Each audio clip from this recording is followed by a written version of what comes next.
Por exemplo, do Partido Republicano, tem os republicanos mais conservadores, tradicionais, e tem os MAGA lá, né? Os Make America Great Again, que são os trumpistas. Por exemplo, quando o Trump fez essa política de sobretaxas, o Congresso tentou criar uma lei para barrar que essa política fosse feita. E parte dos republicanos, se não me engano, foram cinco congressistas, eles votaram favoráveis. Eles foram junto com os democratas. Não, realmente, ó, se vai fazer política de sobretaxa, tem que ser aprovado pelo Congresso e depois o presidente tem que aprovar. Ou seja, parte dos republicanos também começa a rachar, né, com o governo Trump. E a questão da guerra é outra coisa também. Só que daí diverge um pouco porque os democratas, em grande maioria, foram contra a intervenção dos Estados Unidos. Os republicanos mais tradicionais foram favoráveis à intervenção dos Estados Unidos na guerra. Agora, os MAGA, eles foram contra também. Ó como racha o partido de novo, o partido republicano. Porque os trumpistas, eles são favoráveis a, que nem você falou, né, Vitor? Pô, o dinheiro tem que ser gasto do contribuinte americano, tem que ser gasto na proteção das nossas fronteiras e com a necessidade da população americana. Os falcões do partido republicano, os mais tradicionais, esses sim eram favoráveis a uma ajuda maior a Israel. Então o Trump, ele ficou meio contra a parede. Tanto que, mesmo quando ele fez o ataque, ele já voltou e falou, acabei com o ataque, espero que eu não tenha que fazer de novo. E acho que tem uma história que é isso, né? O Trump, ele tá enfrentando baixa popularidade no eleitorado, ele tá enfrentando algumas divergências no Partido Republicano. Perdeu o apoio dos bilionários, né? Então, ele precisa desses trunfos para dar uma recuperada na moral dele, né? E acho que até assim, pra gente entender, né? Claro, é isso, as conversas diplomáticas, elas nunca param, e esses ataques, eles também têm muita coisa que acontece por trás dele, né? Por trás deles. Inclusive, eles foram ataques avisados, né? Por isso que o Irã, inclusive, mencionou que evacuou as instalações nucleares, não só para preservar ali cientistas e outros civis, mas também para você não ter um desastre de grandes proporções humanitárias e ambientais decorrente desse ataque que os Estados Unidos fez, né? Então, acho que isso é um cálculo que acontece tanto por parte do Trump, quando ele anuncia que vai fazer ataque às instalações nucleares, quanto, por exemplo, do Irã, que ataca a base no Catar como retaliação, que avisa que vai atacar, porque é isso, mais do que você infringir um grande dano no inimigo, eles querem fazer uma demonstração de poder, né? Você não pode apanhar e ficar calado. Claro, internamente, né? O Irã, ele não pode o governo iraniano, ele não pode se desmoralizar perante a sua população de sofrer ataques e não responder a isso, né? Então, assim, acho que é um aceno para a própria população iraniana e, claro, também um aceno ali internacional para mostrar, ó, a gente não tá morto, a gente não tá apanhando calado, não é que vocês vão bater na gente e a gente vai ficar tranquilo. Não, o Irã tem capacidade para responder sim. Vocês querem conversar? Né? Porque é isso. Faz ameaça, mas fala, ó, mas vamos trocar uma ideia aí, de repente a gente não precisa ir a tanto, vamos deixar disso, né? E é isso, o Irã, ele tem todo o interesse em negociar. Ele é o país que está isolado, com grandes problemas econômicos e que ele não tem interesse em ter que escalar essas tensões, né? É isso. Pô, imagina se ele tiver que, por exemplo, tomar medidas como interromper o fluxo no Estreito de Hormuz, né? Ele está batendo no próprio aliado dele, na China, né? Ele não vai afetar a produção, o suprimento de petróleo norte-americano, né? Ele não vai afetar Israel diretamente com isso em grandes proporções. Então, é isso. Eles têm muito interesse em resolver a coisa na conversa. E o Ali Khamenei, falando dessa questão da propaganda, não sei se é o Ali Khamenei mesmo, não acho que é ele que publica as coisas lá, né? Claro. Mas o assessor dele aprendeu a usar a inteligência artificial, tá fazendo várias montagens lá. Ah, é? Ele colocou uma foto da base de Al-Udeid, né? Que é a base do Catar, pegando fogo, já se destruído, falou assim, o regime iraniano venceu. Teve um caso, por exemplo, porque assim, Israel demonstrou uma superioridade aérea gigantesca no conflito. Os caras voando no... Em Teherã, como se não houvesse nada, né? Como se não tivesse defesa aérea e realmente não tinha, porque foi tudo caça foi destruído. abatido, né? Então, essa é a questão. E aí o Irã falou assim, não, a gente abateu caça sim. E aí mostrou, não sei se chegou a ver lá, eles mostraram um caça abatido, e daí quando for analisar, o caça era 4 vezes maior do que seria de verdade. Pô, claramente era um negócio feito com inteligência artificial, né? Ah, batemos um caça israelense. Não, mas pô, o caça de Israel não é desse tamanho comparado à população que tá aqui, né? Então precisa melhorar a inteligência artificial aí pra... Aliás, muita imagem de inteligência ou de jogo, né? Que os caras mandando sobre bombardeio e guerra de caças, assim. E eu acho que isso é até uma questão que cada vez mais vai ser complexa, né? Hoje as guerras, elas são travadas não só no campo de batalha, mas muito nesse campo da informação. Né? Então, pô, a gente tem a guerra na Ucrânia, né? Que é a primeira guerra que ela é transmitida ali ao vivaço, né? Então o cara pega e faz live dele indo em combate, você Ou pega imagem e tem do drone, né? E isso, claro, é usado como propaganda, né? A propaganda de guerra, inclusive, ela é fundamental para a vitória, para o apoio interno, para que a guerra continue, o que é um dos pilares para que ela esteja ativa, né? Nenhum governante consegue seguir com uma guerra se toda a população do país for contra ela. Uma hora isso rui, a gente tem inúmeros exemplos na história, desde Estados Unidos no Vietnã, até o próprio Netanyahu, que usa a guerra como um instrumento de tirar a atenção de questões internas de Israel para continuar no poder e continuar tendo um inimigo comum que ele pode unir a população contra ele.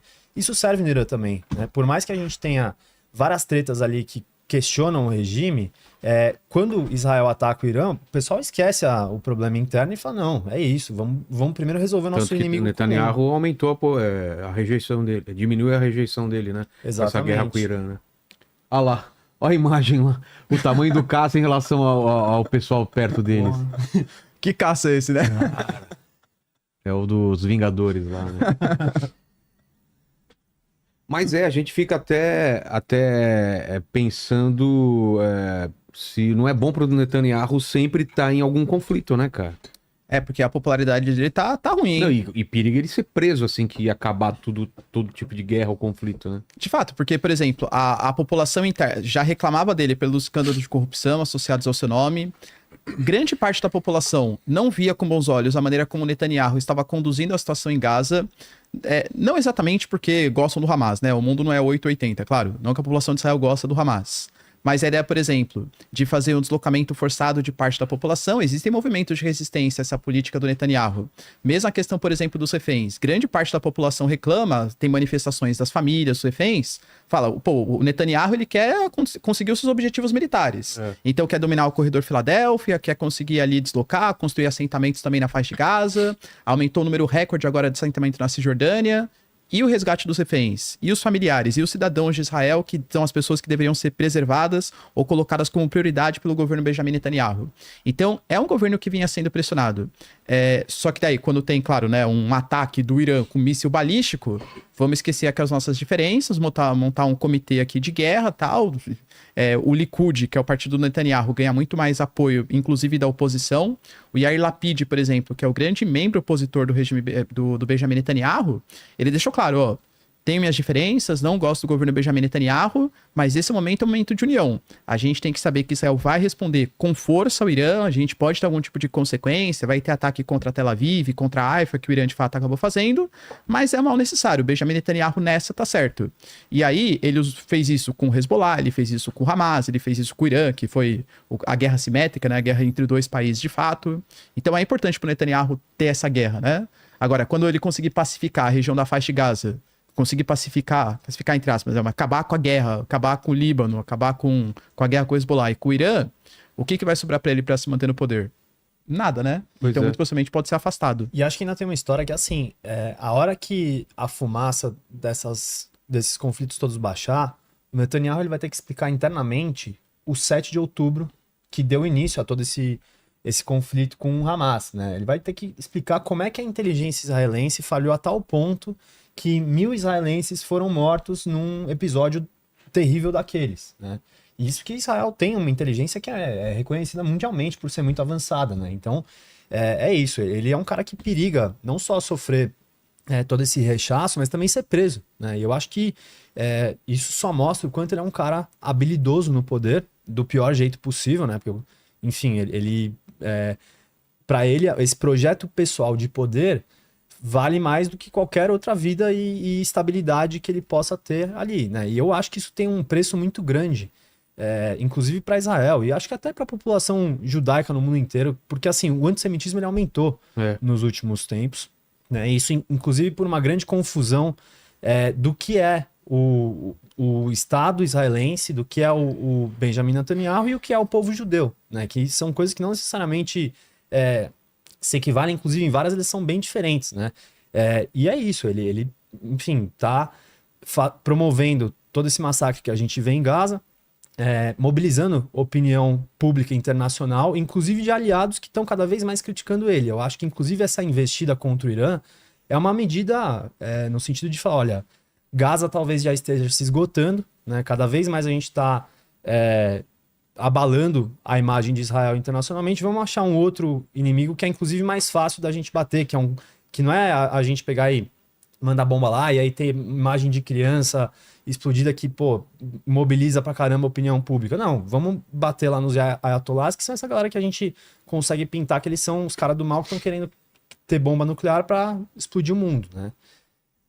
Não, eu, por exemplo, não gosto muito de questão de teoria da conspiração, tá? Mas eu concordo muito. Poxa, e cada vez mais a gente vê o Mossad, que tem uma inteligência que consegue fazer 200 ataques simultâneos no primeiro dia, que consegue... Você vê o ataque de precisão que eles fizeram. Eles disparam o míssil, não é contra o prédio que o cara tá, é contra o quarto que o cara tá. Eles matam ali né? o buraquinho ali do míssil. No... Pagers, cara. Então, o pager. A gente teve, por exemplo, quando antes de Israel fazer ataque, os caras conseguiram desmobilizar e gravaram um vídeo disso, de agente ali do Mossad desativando as defesas aéreas, os S-300, S-400 russos, para que Israel conseguisse fazer ataques muito mais efetivos. Essa inteligência que consegue se filtrar num território que está a mais de 1.000 quilômetros e que é um país muito mais poderoso como o Irã, não tem noção de que poderia acontecer algum tipo de ataque na faixa de Gaza? Poxa, sabendo que a faixa de Gaza é controlada pelo Hamas e tem monitoramento completo, assim, de novo, não gosto de teoria da conspiração e nem posso afirmar com 100% de certeza. Mas que é no mínimo estranho, isso de fato é, né? É bem estranho. Total, né? E acho que assim, nessa linha ainda, né? E eu compactuo com você. Eu não consigo ter certeza disso, mas a gente tem que botar essas possibilidades no tabuleiro para também entender os cálculos políticos, né? Muito se fala que o Netanyahu, ele inclusive ajudou a financiar o Hamas uma época, né? De novo, né? Não tenho nenhuma segurança sobre essa informação, mas eu acho curioso que hoje a gente vê outras milícias radicais islâmicas que estão controlando a entrada de suprimento humanitário em Gaza, né? E a gente sabe, a história nos mostra como é perigoso você alimentar grupos radicais em prol de uma aliança momentânea, porque depois essa galera se fortalece, cria pernas próprias e vai fazer a vontade delas, né? E esses grupos que são radicais, eles, de maneira muito fácil, eles conseguem se voltar para contra quem não é deles, né? E isso, pô, a gente tem, enfim, o próprio Talibã é um exemplo disso, né? Eles já foram, já lutaram ao lado dos Estados Unidos, né? Já as origens do Talibã estão nisso, inclusive, e aí é isso, a coisa vai crescendo, vai mudando, as peças no tabuleiro vão mudando, os interesses mudam e uma hora o fogo se volta contra quem deu a munição.